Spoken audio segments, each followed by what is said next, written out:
I mean, it was an extremely like spiritual experience for me, and I was able to focus. I don't know how to describe it. The way I described it to him at the time was I felt like I was a kid. Like this is what being a kid is like, you know, and they just laugh for no reason and stuff. And it was like completely rebalancing, getting me to recognize who I was before all the adulting and trauma and all the other things we have to go through.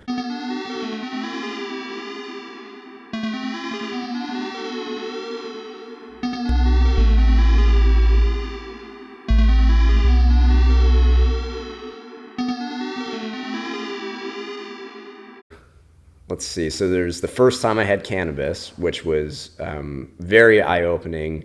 The first thing I said to my buddy who had put me through this, his name is Matt also, he's basically like a shaman, like a modern day shaman, is he kind of convinced me to do this because I've never had alcohol at that point. I had never done, I think I've only drank coffee a couple of times. You know, like I've never done anything. I didn't want any stimulants of any sort in my body. And I kind of lumped them all into the same category. But he kind of convinced me, showed me some things that people were getting over their trauma with cannabis. And I said, okay, I'll do it. You know, I got out of the military. I did everything the right way or whatever. And as soon as I was separated, you know, we did like the vaporizer or whatever. And having Matt there, having a guide is so understated. Like we don't have shamans that teach us about these are super powerful medicines, and we don't have people teaching us about them.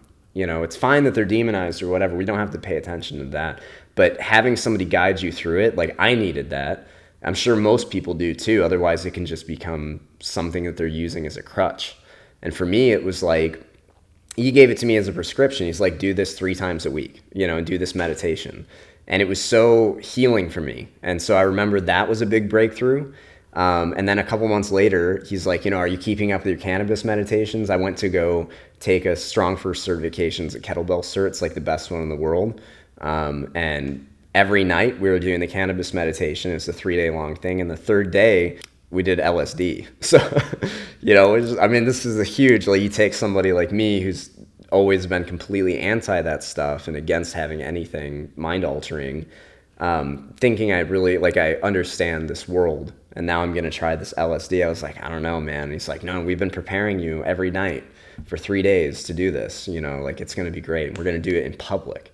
You know, so all the things that I'm like, you know, should be red flags. I trusted him, and I knew that he had my best you know, the best intention and heart for me. So, and I trusted him. So I did it, and it was incredibly healing. It was another, maybe the biggest single breakthrough that I had, because up to that point, you know, I'm feeling better in my body and I'm starting to get to the point where I can kind of meditate and go inwards, but I still didn't have that perspective shift.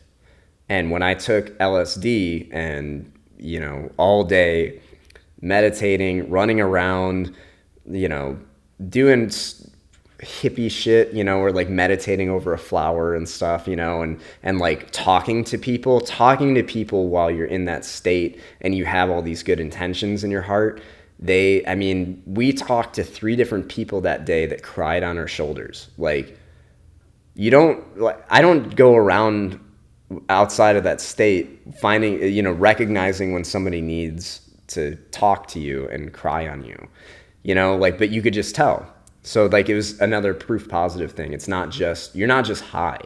It's, you're connected to these people. You're picking up your 6th, 7th, 8th, 20th sense that's in you that we're not taught about or that we don't know is there, and you're employing it.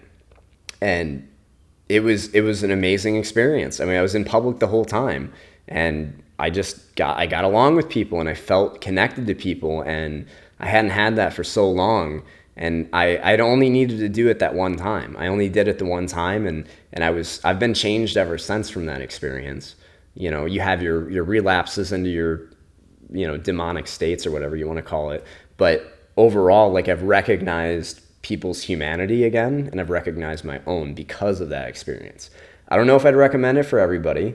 I think I definitely wouldn't have done it without somebody convincing me And that mindset part where it was like, this is going to be good for you. There is no question about it. And I believed it 100%. Otherwise I wouldn't have done it. So because I believed it, I think there's a big part of that as well, but also this substance that frees your mind. I think it can be so abused. So that's why I give people caution. Like I'm going to tell people that I did it and what my experience was, but also to be extremely cautious with it, because it is not to be toyed with. It's not a toy. It's not a thing to get high or to, whatever. It's there. It's there to kind of like break you through something. And it's a tool. Yeah, it's a perspective shifter for me.